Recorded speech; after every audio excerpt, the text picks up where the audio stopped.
আচ্ছা, what is allelic interaction, what is non allelic interaction? দেখো, allelic interaction হচ্ছে একই জিনের দুটো অ্যালিলের মধ্যে হচ্ছে, মানে একটা জিন, সেটা দুটো অল্টারনেটিভ ফর্ম হচ্ছে অ্যালিল, তারা সেম লোকাসে অবস্থান করছে এবং একই জিনের দুটো অ্যালিলের মধ্যে ইন্টারাকশন হচ্ছে অ্যালিলিক ইন্টারাকশন।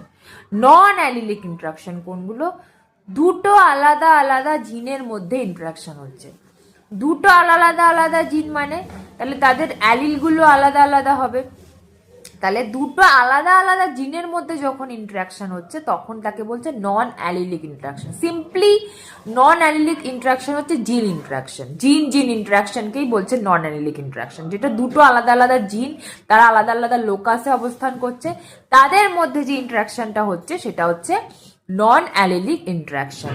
তাদের এক্সাম্পল এপিস্ট্যাটিস আছে, কমপ্লিমেন্টারি জিন আছে। অ্যালিলিক ইন্টারাকশনের মধ্যে আমার মাল্টিপল অ্যালিল পড়ছে, প্লিওট্রপিক জিন পড়ছে, দেন আমার এখানে পড়ছে কোডমিনেন্স পড়ছে, ইনকমপ্লিট ডমিনেন্স পড়ছে, এইগুলো পড়ছে। তো আশা করি তোমরা বুঝতে পেরেছো। আর এই পুরো কমপ্লিট ভিডিও করা রয়েছে আমার চ্যানেলে, এই সমস্ত বিষয়ে তোমরা চাইলে দেখতে পারো। Thank you.